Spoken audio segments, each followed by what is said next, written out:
A Starstruck podcast. I'm a warrior. Welcome to A Starstruck podcast, where resilience meets reality, and every setback sparks a comeback.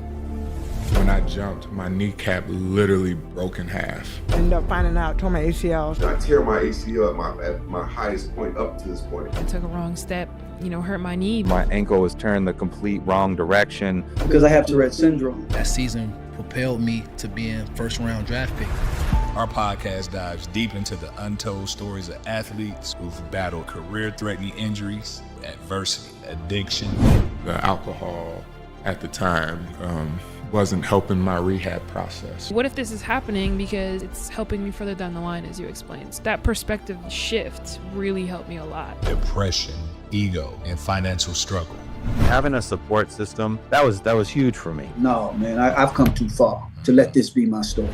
Always work hard, always prepare, and you never know when it's going to be your time to shine. Got at 10 o'clock at night, all right, I'm there. When Tamika Catchings went down with an Achilles tendon injury last season, Carlos Knox played a major role in her rehabilitation. Having nurse support, and then, of course, having you. And came out stronger. A Starstruck podcast, hosted by Carlos Knox.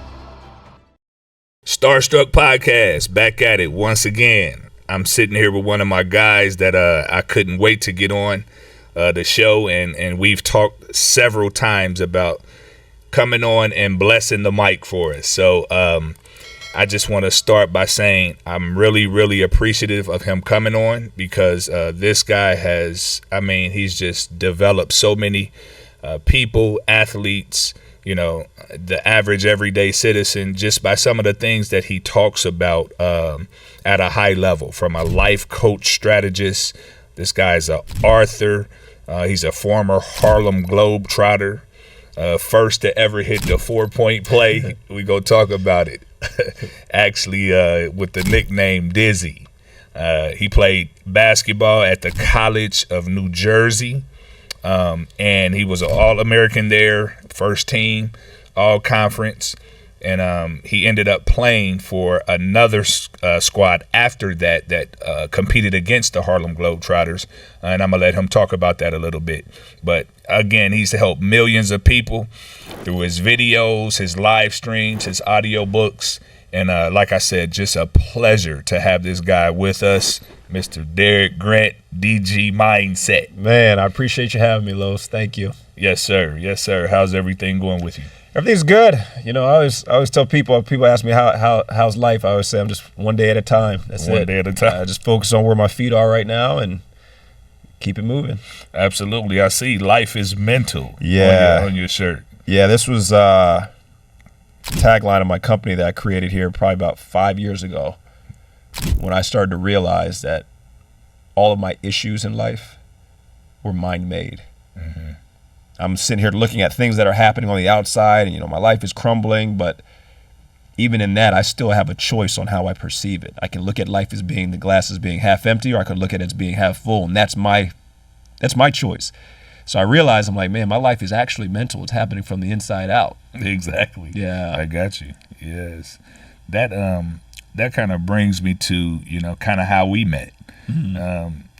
If you can give that recollection, what is it? Like, let us know exactly how our interaction began. Yeah. So played 8 years for the Globetrotters, mm-hmm. and then like most athletes, very rarely does it come to an end and you plan for it to come to an end. Mm-hmm. Abruptly. Like literally I get a call and say, hey, you're no longer needed. And now I'm scrambling. What do I do? Well, my wife, being from Indiana, she's like, you could start training kids and doing basketball training. I'm from New Jersey, so I'm like, ain't nobody paying me to teach them how to play back. These kids nowadays go on YouTube. What are you talking about? So anyway, I start with 2 kids at a park, and I'm like, I got to find a gym. So I ended up finding a gym on the north side of Indy, and I would go in there, and I would see this other guy at the end of the court, and I'm like, I don't know who he is, but he looks like he's legit. He looks like he knows what he's doing, right? Yes. And this is when you and I met, and it was crazy. Like, I was thinking about it on the way here, how just life unfolds. Yes. And who would have known back then, when you were down at that end of the court and I'm at this end of the court, that we would be sitting here now. But I remember when we first met, and I never told you this, I kind of looked at you as a mentor without telling you that I looked at you as a mentor, because you were coaching, you were doing all of these things, you had gotten to this high level, and I'm watching you do everything, and it put this belief like, man, I can do that too. So I got to give you your flowers, man, because you had an impact on my life that I've never shared with you, and you had no idea when I was at the other end of the court that I was viewing you that way. Man, you know, I kind of had that in my spirit and in my soul because of just the way we interacted. Yeah. And then every time I talk about you or see people that know your value and understand what you bring to the world, I always tell them, man, I am so proud of that guy. Wow. Because yes, man, you overcame some trying times. Sure. And not necessarily some that were life threatening or any of that, but it was just one of those things that represent our platform. The platform that we're trying to make sure that's available for guys that, you know, that share the same story. Because I definitely shared the story of coming to the end of basketball. Yeah. And now it's like, what? Yeah. You know what I mean? Yeah, for sure. Talk a little bit about that for you. Yeah, that was, you know, up until that point, I mean, for the most part, adverse situations only happened in the basketball realm, right? Mm-hmm. So, you know, the basketball game, you know, eventually, once the clock goes off, the game's over with, you move on, right? Exactly. But with life, the clock don't stop until it's time to check out for good. And this was the first time where, you know, I had never been let go before. Like, I'm over here, I'm the breadwinner of the family. Like, my wife is looking at me like, what's next?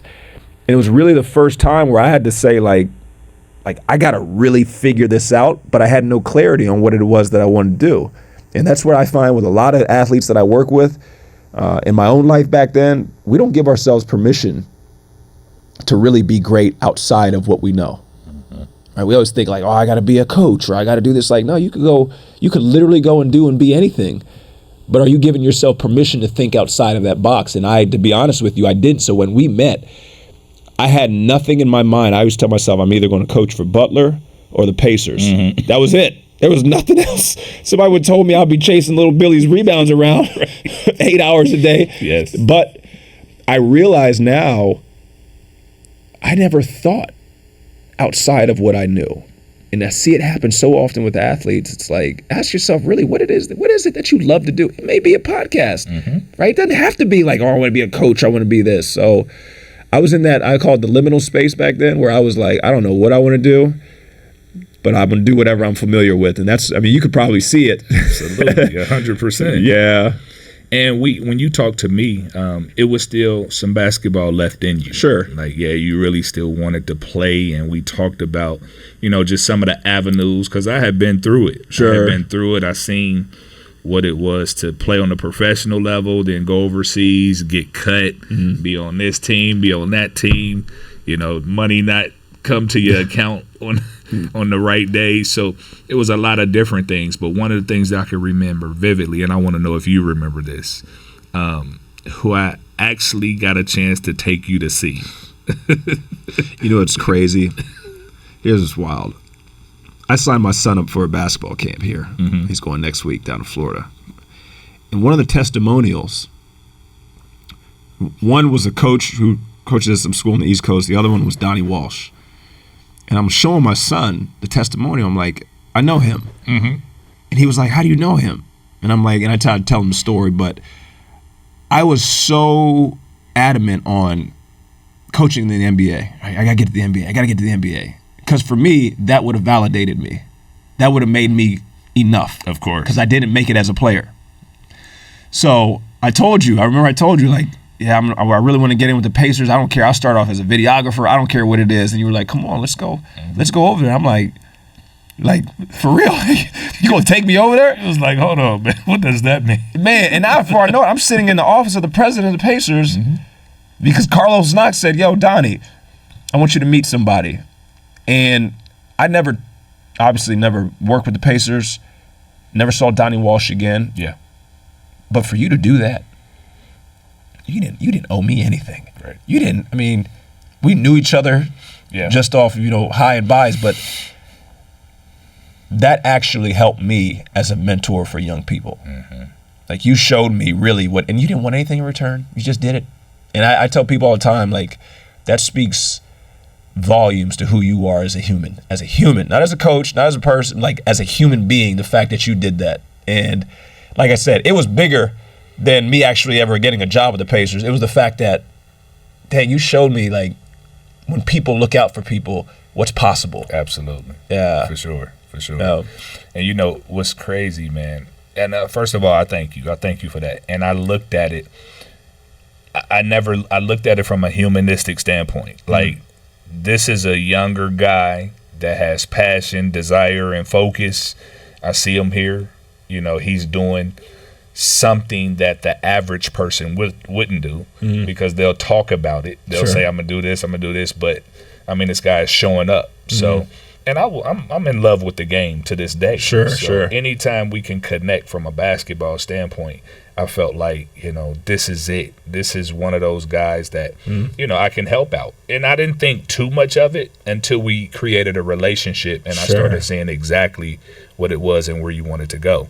Now, one of the other things that's interesting is I have a documentary that we were filming, and Donnie is in it. Yes. Wow. So he asked me one day, whatever happened to the kid that I brought. Yes, he asked me that. Wow. And we're going to go visit him again, because he for is sure. Wow. Still vibrant. I still talk to him a lot. Yeah, but and I mean, just so that don't sound like smoke, because that was years ago. No, I want you to see him. That was 2014. That's what I mean. And he will look at you and shake your hand and remember exact, because he asked me about that. Yeah, so I couldn't I really couldn't wait to bring that up. Yeah. But man, I just again, I appreciate the flowers, obviously, but just again to commend you on where you are now. I'm just so proud of everything that you've accomplished and what you're doing in this space, man. No, thank you, Carlos. Thank you. Yes. So tell me this now, as you moved on from the Globetrotters. Yeah. No, first let's stop there. How was that experience when you went to the Globetrotters? Kind of tell us how it started, how it ended, Yeah. So growing up, my story's a little different, because I didn't come from a family that, like, basketball was everything. Like, my dad didn't play basketball, my mom didn't, my brother didn't. My dad's 5'7", my mom's 5'8", my brother's 5'9", I'm 6'2". Right. So on paper, nothing said that I would go as far as I did with basketball. But I will tell you this. I had two parents who never told me I couldn't do something. I had two parents who never said I couldn't be whatever I wanted. My mom used to tell me when I was young, she used to say, it doesn't matter what anybody else thinks about you, it matters what you think about you. So growing up, I always knew, like, I'm going to be a professional basketball player one day. And you couldn't tell me otherwise. I knew I was. So when I got done with college, it was, I'm either going to the NBA or I'm going to play overseas and make $1 million and drive a Maserati.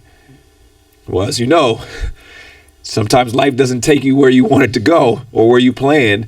And now here I am. I get done with school in May of 2005. It's like August. I have nothing. And I'm like, man, what am I going to do? And I went to a camp in ABA. It was an ABA team in Scranton, Pennsylvania. It's like, look, I got nothing on the table. At least I can play on weekends, make a little dollars here and there. And my teammate from college, we went up there to try out, and the coach came over to me, and I was killing. I knew I made the team. Of course. And he comes up to me and he says, hey, you're perfect for this team, but I already have my team from my other league that I'm bringing over here, so I don't have a spot for you. And just the disappointment, right? The rejection again. It's like, man, what am I going to do? Mind you, I still had one semester left before I graduated. So I left school, and my mom was a college professor.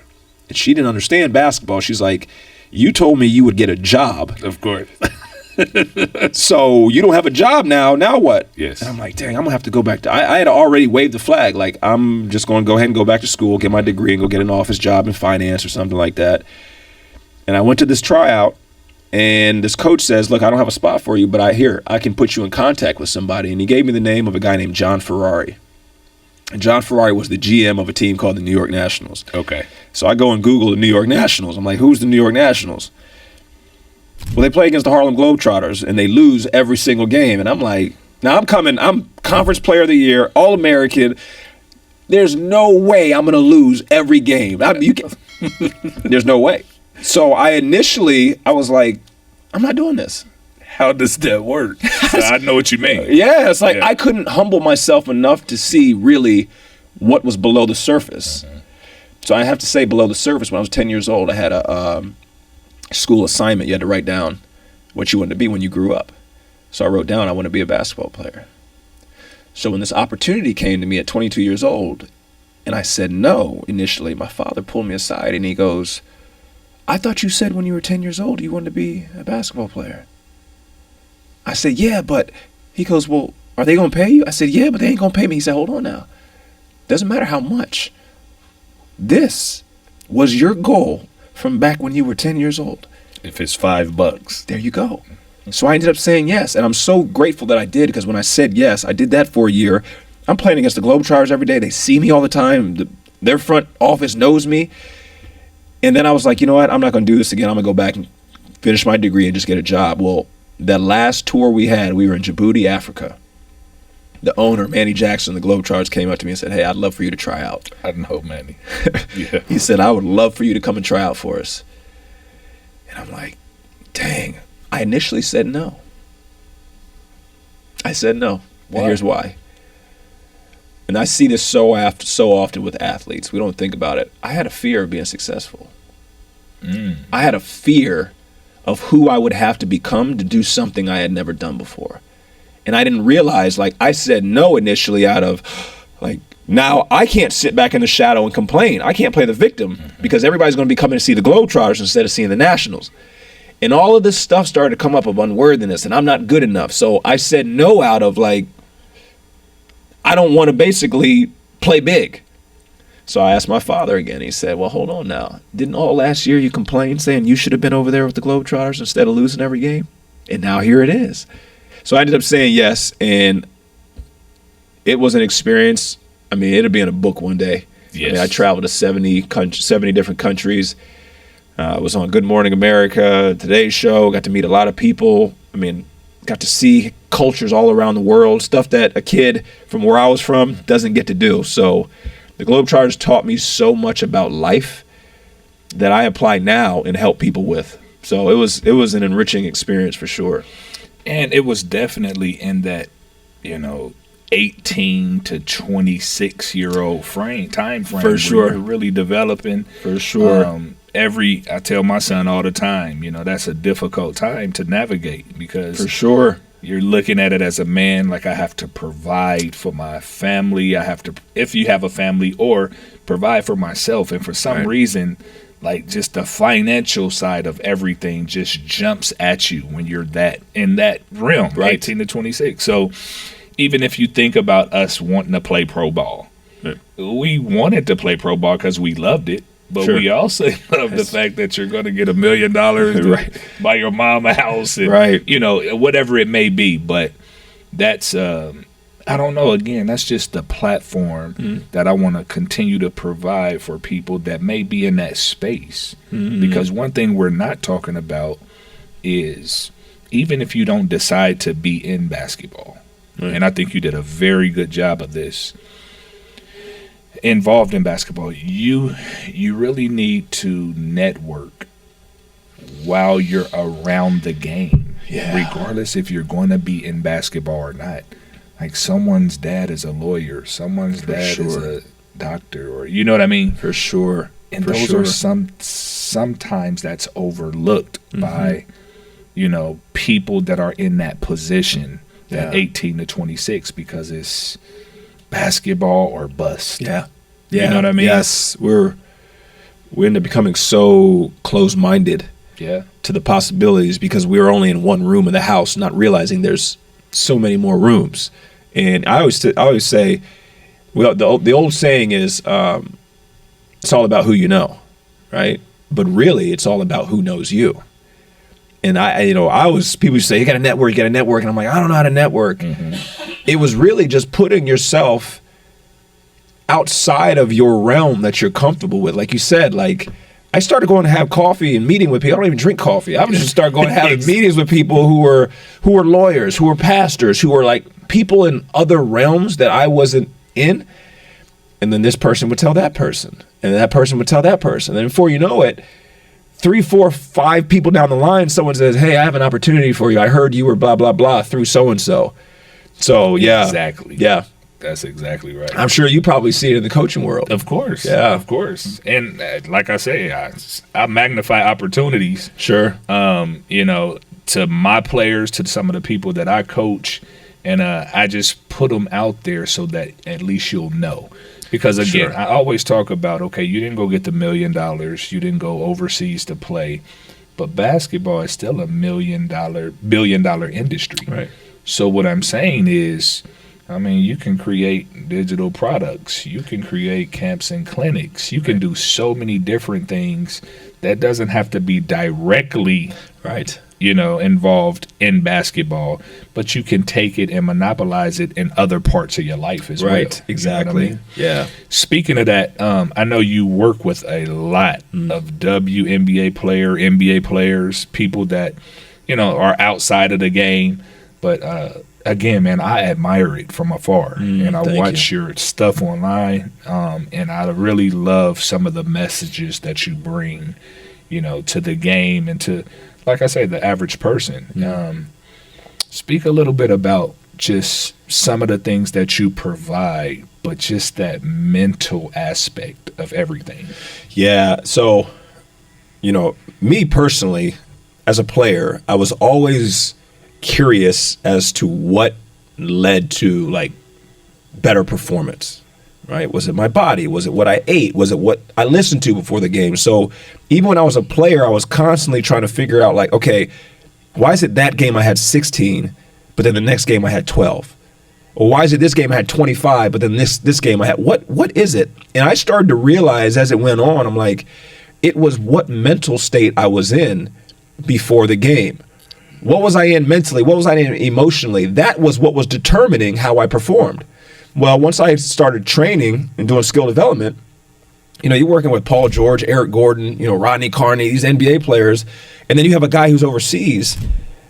I started to realize, like, wait a minute, the only difference between the two is their mindset. It wasn't their skill set. A guy overseas could have played in the NBA, and a guy in the NBA could be overseas right now. Absolutely. But I would watch when things would get tough, or when they weren't hitting shots, the guys in the NBA would react differently than the guys who's overseas. Guy overseas may get frustrated, hit the wall, kick the ball. A guy in the NBA is just cool, calm, collected.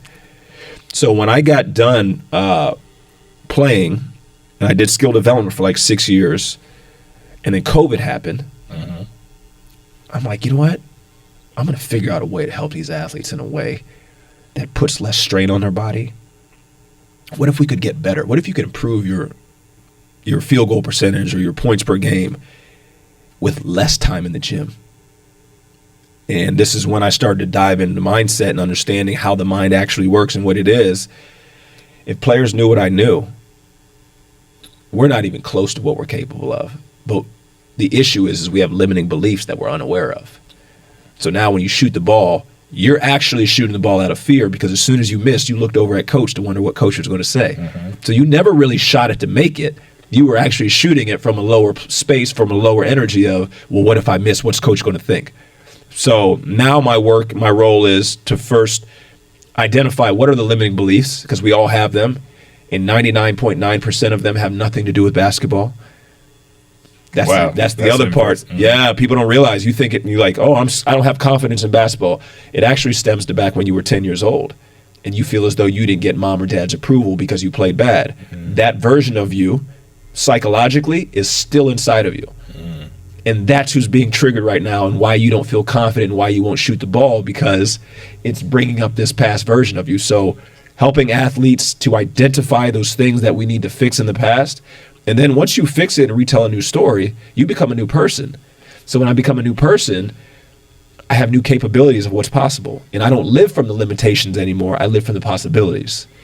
So that in a nutshell is what I do. And every case is different. Every person is different.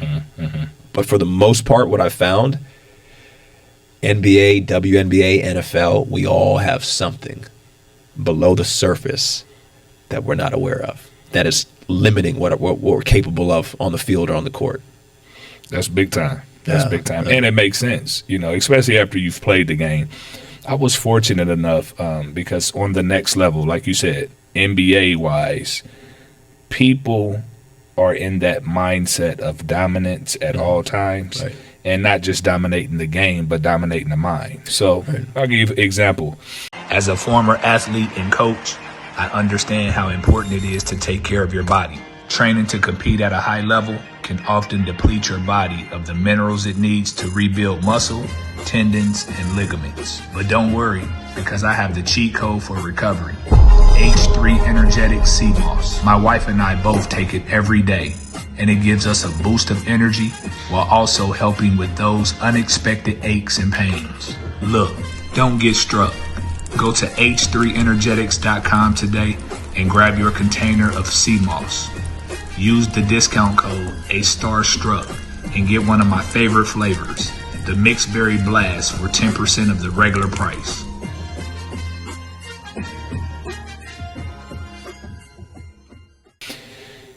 If I'm shooting 10 shots from the corner, I really believe I'm going to make 10 shots. Right. And I'm just out of my mind if I don't make 10. You know what I mean? I'm talking about not to a point where it's overwhelming, but just my expectations of me shooting the basketball. And I realized that was a gift. Yeah. And a mindset gift that was amongst a lot of other people that are in the NBA. Because you got to keep in mind, when I was in camp with the Pacers, I went and I trained with Reggie Miller, with Chris Mullin. Like, these guys were, I don't know, just, I mean, obviously knockdown shooters, but their mentality, that was the first time that I had been around someone that, I mean, that I really felt good about my mentality. Because sometimes when you're around people and they don't think on an elite level, you can start to believe there's something wrong with you. Like, true. Knox is crazy. He thinks he's supposed to hit every shot. And my answer is yes, I do. Yeah. But then you get around somebody that does not miss, really, and it's like, oh, okay, I can see exactly where that, you know, where that stems. I try to teach my players that. That's good. But it's difficult because of just the surrounding factors. For sure. You know what I mean? Yeah. Your circle is important. So. For sure. I'm realizing now that a lot of people, like, you don't know what you have. You don't know what you don't know. Like you said, like the mindsets you had until you got around other people to see, like, dang, I do have an elite level mindset. But a lot of athletes don't realize what they're capable of because they think what they're capable of is based on what they can see themselves do physically. So I'm working with an athlete right now, and it's like getting her to realize, like, no, you can be an all-star for sure, as long as you open yourself up to believe that it's even possible that you can be an all-star. If you perceive yourself as being an all-star, here's what you're going to do. You're going to start eating like an all-star. You're going to start working out like an all-star. You'll start thinking like an all-star. You'll start doing everything that an all-star would do. And while maybe it doesn't show it in the physical world, you're being that version of you who's an all-star. And eventually, you will be an all-star. That's an excellent point. It's so simple. We've been doing this our whole lives. Like, think about it. For sure. You were acting like someone who was going to the league before you got to the league. And this is why you ended up still getting in camp with the Pacers, even with the knee injury. So I just tell athletes, it's like, you can't be anything that you don't believe you can be. For sure.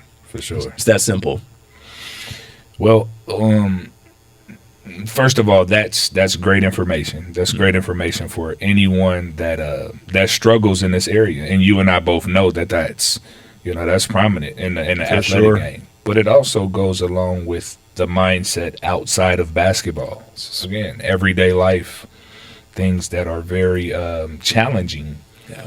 But at the same time, you're in different stages of your life where you need to understand how to navigate. And that's why we use resilience a lot on this.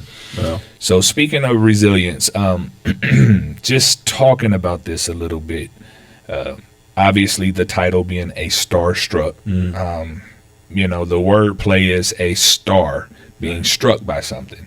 And I know everyone deals with something. Is there anything that you would like to share from a starstruck moment standpoint? Yeah, I can tell you, I'm sitting here on this podcast with you because of this situation back in 2019, and I'm gonna be as transparent as probably as I've ever been on this. Absolutely. So I had this itch when I got done playing, like, for me, coaching in the NBA or Division I college level, and this was unconscious at the time, was what was going to validate me. Because my whole playing career, it was NBA or nothing. And I didn't make it to the NBA. And because I didn't make it to the NBA, there's a story underneath that's telling myself, you're not good enough. So until you get to the NBA, you're not going to be good enough. So now I'm like, okay, well, here's my chance. I could be a coach.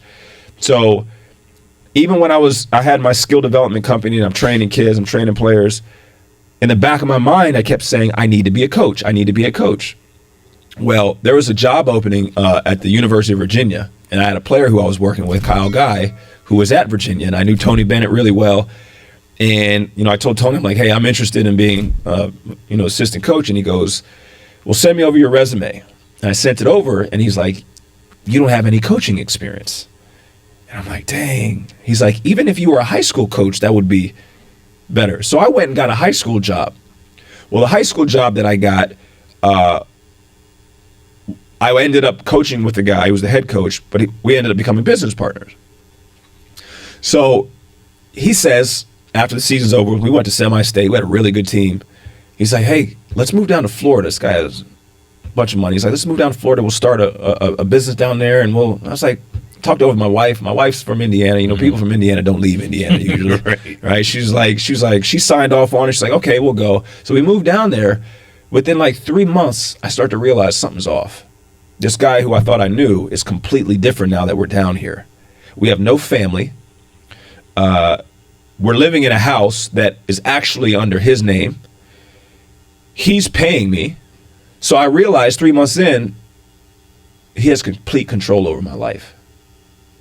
Now I have to deal with the shame and the embarrassment that we're in a situation that could get really bad if things don't go right. And nobody around us knows. They see us, oh, you live in Naples, Florida, you've got a nice house, blah, blah, blah. And I'm like, dang, I would go to bed at night and stay up all night because I couldn't sleep because I'm stressed out. Like, what do I do? About 6 months in, we realized we got to get out of here. We got to get out. And this was in December of 2018. We decided to move in June of 2019 when my son got out of school. My father-in-law flew down on a Friday. We packed up the house and left on Sunday and came back to Indiana. When I tell you, I had nothing left. This person took everything. I was a victim of fraud, took everything, right? We get back, I have to live with my in-laws for a little bit. Couldn't buy a house, our credit was ruined, had no money, down and out, right? And something else I realized along this journey was my house, my cars, my material life was another way that I validated myself. Right? So now I feel unworthy. I feel like I just feel ashamed. Sure. Right? My wife has to go back to work. She was a stay-at-home mom raising our kids. Now she has to go back to work, and she's looking at me like, what in the world happened? And I'll be honest with you, Carlos, I felt that big to the point where I questioned, do I even want to live life anymore? If this is what life is, what's the point? And I never will forget, I was sitting there one day, and I heard this voice say, change the way you look at it. And I'm like, change the way I look at it? What do you... I was too much in a victim state of mind. How do I change the way I look at it? Look what he did. Look what happened. Look. And it was like, no, you still have the ability to look at this glass as being half full, but you're going to have to work a little bit harder. So when I thought I was coming out of it, all of a sudden I get a knock on the door. Young man comes to the door and he says, hey, you're not in trouble, but we know who you've been involved with and we need to sit and talk with you. We're the FBI. Now I got the FBI sitting in my house for 4 hours, asking me all these questions. Before I know it, I'm walking around with 2 cell phones, a fake email address. I get paid by the FBI to be a confidential informant. My life, like, I was just a dude who loved basketball. And I'm asking myself, how did I get to this point? That was in 2019, then all of a sudden 2020 happens, Kobe passes away, and all of a sudden there's like I love Kobe, Yes, right? Loved Kobe, right? Loved his mentality, his energy, the way he played, everything. A switch got flicked on. I'm like, I don't know how else to say it, but all of a sudden, literally on January 26, 2020, when it happened, like I remember myself like snapping up. Almost like I woke up, and it was like, you got to get yourself up out of this. You're going to have to figure this out. COVID happens in March, and now I have time to figure out who I am, why I am. And I just started to do this inventory on my beliefs. Why do I struggle with this? Why do I believe that about myself? I really started to go inward to figure out who I was. So often in life, I spent my time trying to figure out who everybody else was, but never took time to figure out who I was. So this started in 2020, and then once I started to figure out who I was, I started to feel a little bit more calm, a little bit more peace, a little bit more joy. I felt like I was more patient as a father. I was more loving as a husband. The quality of life increased for me. And this is when I said, you know what? If I can do this coming out of this, I got to figure out a way to help other people, because somebody is enduring or is going through something as hard or harder than what I've gone through. And this is when DG Mindset was birthed. This is when it was born. It was to help people get out of their own way so they could be what they were truly capable of being. Absolutely. That's big time. That's big. And when you were, let's go back to when you were in the middle of it and it was happening. From a mindset standpoint, I know you talked about it. You said, hey, I have to pick myself up. Were there anybody that, you talked to? Were there any guidance? I mean, I know your wife was right there. Like, how did you get through it? Yeah, it was, and I'm going to say this, man, it was hard because I didn't depend on anybody. I didn't lean on somebody, and I wish I had. I mean, I was super isolated, and I don't like throwing this word around, but you could say it was depression. And I realized it would have been a little bit smoother and not easier, but I would have gotten through it a little bit sooner if I didn't have so much pride. As a man, I was too embarrassed for people to know that I was struggling. As a former athlete, I didn't want anybody to know that I had any weakness or anything, and so I got to put on this front like everything is all good, but on the inside, I'm just crumbling. I'm broken. And I used to hire a babysitter to come and watch my kids, and I would just go sit out in the woods and cry. Nobody ever knew. My babysitter would think I would go off and have meetings or whatever. No, I would just gotta get a long chair and go sit out in the woods and just cry, because I felt so ashamed of who I was and who I had become and what I had done to my family and all of this. But because I didn't depend on anybody, it forced me to learn how to swim. I wasn't waiting for a life raft. You're gonna have to swim or you're gonna drown, buddy. Of course. So I now look back on it, it had to happen that way. I had to not lean on anybody so I could teach other people, so I could be that person who people do lean on. So now, through me experiencing how to teach yourself how to swim while you're in the turbulent waters, of course, now I can really teach you how to swim, because I learned how to swim firsthand. So I say that it was a gift and it was a curse that I didn't have anybody and I didn't lean anybody. Part of it was the isolation of COVID, but then also, too, it was my own stubbornness and my own pride that kept me from really asking somebody for help. Of course. So, and that's big. That's big. Especially one of the key things that you said was, as a former athlete, as a former athlete, we're so, tuned in on being the greatest, being the best. And then once you accomplish that mindset and that feel, what happens is you think very individual. And that's something people don't talk about. If you see somebody that really accomplishes a lot from an athletic standpoint, it's not a bad thing. It's the truth in reality. Sure. Like, I have to get to this point to be able to dominate this game. Right. So with that mentality, it's almost like a gift and a curse. Yeah. It is. Yeah. So it makes you look in the time of despair.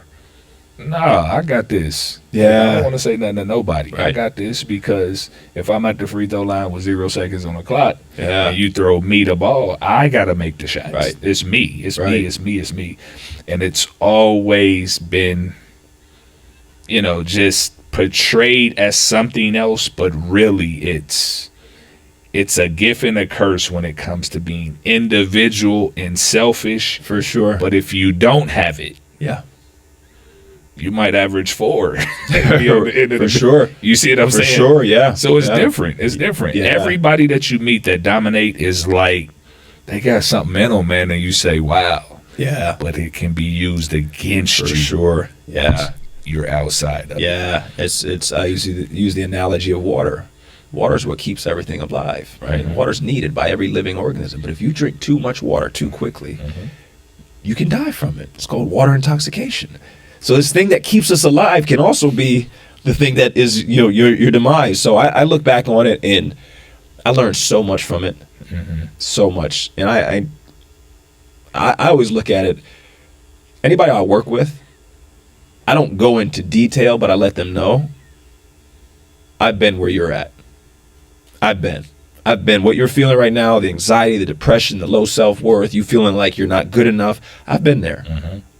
I have to say this to you as a testament that I didn't stay there and I got out, and I'm going to show you how to get out. Yes. And once you learn how to get out, you'll never go back in there again. Never go back. Never go back. Yeah. And see, that's what I meant when I talked about how proud I am of you. And again, this is real. Like, I'm not just saying this because you're here. Like, I watched you, how people say, I watched you grow up. Well, it was a little different for me. It was more, I watched you navigate through a space that I'm familiar with. Sure. Through other athletes and myself. And it's like, I want to see if this person can get through that part. Because it is that part to an athlete. So it's like, wow, okay. Yeah. So when you walked up to me and when you're doing that and you're talking to me and you're training and you gave me a story, I understood exactly where you were. But you know what I did? And I made sure I done this. I did not go into a place of this. Like, this is what you should do, D. This is about... I just gave you different options and talked about them because, honestly, I was navigating as well. You know what I mean? Yeah. I was just on a different end of the navigation stick. Yeah. So it's like, okay, what can I give this young man? I'll tell you what it is. It's the humanistic side of it. I It's felt just that. me. You know what I mean? Yeah. If you can think back, it was never, hey, let's sit down. Let me talk to you. Yeah, It's never that. no, never. Like, you always gave me the most sound advice. Like, and your advice was always, here's the options, right? Here's all the different roads you could take. Not take that one or else this is. So, like, I told you this, man, earlier. Like, I always appreciated how just real you were. You were real. Like, there was no fluff behind it. It was just like, yeah, here's what it is, and here's what it is. So I look back on it now. A lot of times as young black men, we don't usually see that in our culture. You don't usually, especially, and then you add athletes around. Most athletes are competitive, even no matter what age. So it's like, I'm going to help you, but you better do it exactly the way I'm telling you to do it. Of course. And so I really appreciated that because I had never, to be honest, I had never experienced a mentor or somebody who did it that way. Right. Yeah. Exactly. I know what you mean. Yeah. I definitely know what you mean, and I thank you for it. So, D, tell me, what's next for you, man? I know you got a lot going. You got several athletes, several people under your belt, you books, you have audio stuff. So, just what's next? Where do you see yourself? Yeah, people ask me now. They always say, like, did you ever imagine you'd be here? And I say this humbly. I'm not trying to be arrogant or cocky, but yes, I did. Once I could understand that I was creating my life experiences by controlling how I viewed myself, right? So I say that I know that I can never do anything that I don't believe I'm capable of doing. I have to first believe before I see it, though.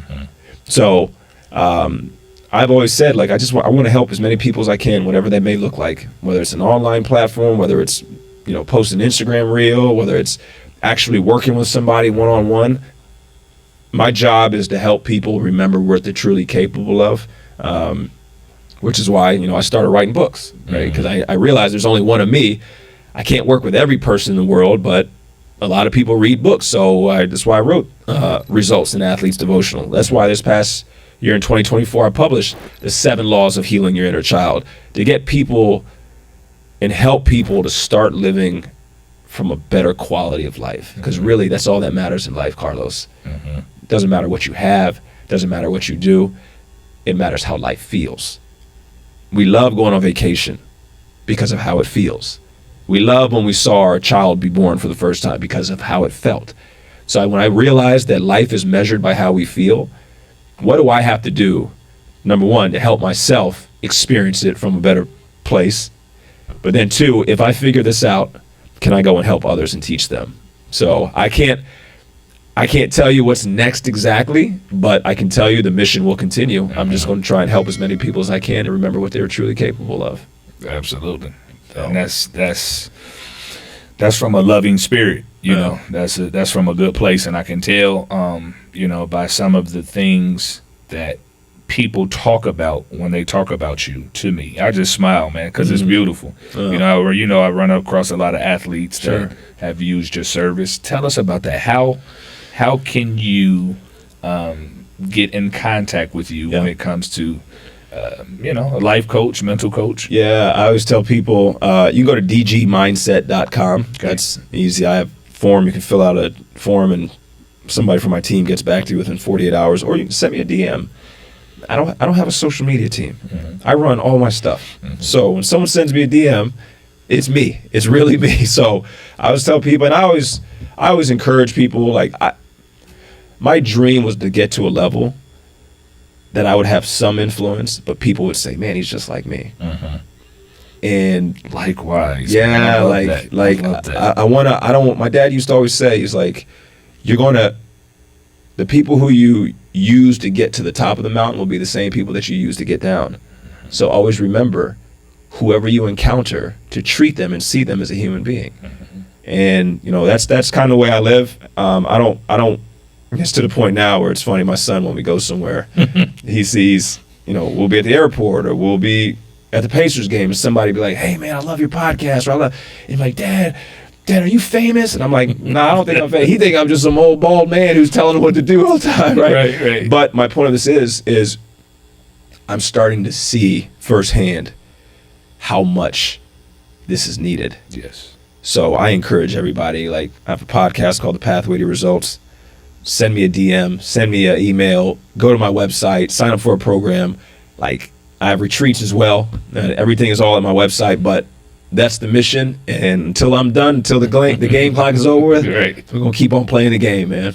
Speak to the athletes real quick, just about, young and older, just about what it takes to be resilient, what it takes to continue to move in your purpose as well as your craft. Like, what does it take, and what are some of the things that they need to take with them? Yeah, you're going to have courage, number one, right? And here's what courage is. Courage is the energy of, I'm going to figure out a way, no matter what. If somebody threw you out in the middle of the ocean and you couldn't see land, are you going to start swimming or are you going to sink? Are you going to sit there and complain, or are you going to start swimming in a direction, hopefully that you'll hit land or maybe a boat or something? So you're going to need courage. That's number one. Number two, you're going to have clarity. I always tell people clarity is power, meaning you have to know where you want to go with your life. I know for me, when I got done playing, it was the equivalent of me hopping in a car and not knowing where I'm going to drive to. Exactly. And now here I am, just driving around, wasting gas. That's a great analogy. But if you knew where you were going, you would now be able to measure what your actions are today in relation to where you're going. So even though life is taking me on a detour and it looks like I'm not going in the direction I was supposed to be going, I at least now know, you know what though? I can make a quick left right now, and that'll put me back on. So I always tell young athletes, you got to have clarity. Write your goals down. Write them down. So now I can say, I want to average 20. Okay, well, you shooting the ball 4 times a game ain't going to get you 20. So when I have courage, when I have clarity, And lastly, you kind of have to be resilient. You're going to have to, here's what resilience is. When you get knocked down, because life is going to knock you down, you have to get back up. And it's not about you getting back up to accomplish the goal. It's about getting back up to become the person you have to become to accomplish the goal. So all my goals that I have, whether they're financial, whether it's, you know, social media metrics, whatever it is in the physical world, I'm only using that as a metric to measure who I have to become to do that. Because in order to do something that you've never done before, you're going to have to become somebody that you've never been. And now you're focusing more on creating the version of you who's accomplishing that, and you're living from the inside out instead of from the outside in. That's why I see a lot of athletes don't accomplish goals or they're stuck. They're trying to influence their life from the outside. You're going to have to change who you are on the inside. We see this happen all the time with professional athletes. Why do you think they change their numbers? You see an athlete, Kobe was 8 and then he went to 24. Right? You see Paul George, he was 24 and then he went to 13. We don't realize this is them saying, I'm transforming into this version of me who's going to be a Hall of Famer, who's going to be the greatest of the great. So, of course, I tell athletes, give yourself permission to think outside the box, to develop clarity around what it is and where it is that you want to go. You're going to have some faith, meaning you're going to have to believe that this is even possible before I see any proof that this is possible. You're going to have to be resilient. You're going to have courage. And if you're willing to do those things and be persistent with it and be committed and be intentional with your life, there's nothing you can't do. Nothing. And I'm a living testament of it. Absolutely. Me as well. Yeah. Me as well. Yeah. Well, DG, again, I can't thank you enough. And I can't give you enough flowers. It's not enough. It's not enough. I just want to make sure that you understand how proud, again, I am of you, and some of the things that you represent has really, it has really touched many lives. And that's what I know the ultimate goal was when I first met you, and as we continued our relationship, I knew that would be something that would stand out. I didn't know exactly how you would get there, and you didn't know how I would get there. Right. You know what I mean? Right. But I just commend you, man, and just keep up the excellent work. And obviously, you know, we'll probably do this 2 or 3 more times on down the road. But I just wanted to make sure that I brought you on, man, and kept us in tune with the world, because you are doing some amazing things, young man. Man, I appreciate you, Carlos, for what you're doing, using your platform. I mean, I love that you're bringing to light, like, human things, right? It's bigger than the sports. It's bigger than basketball. And then showing that we all go through something, all of us. There's always going to be a starstruck at some level. And then showing, like, the resilience of each guest that you have on. Truly, I want to tell you thank you. And your journey has been inspiring, man. I told you, you've been a mentor, whether or not you knew it or not, in my life.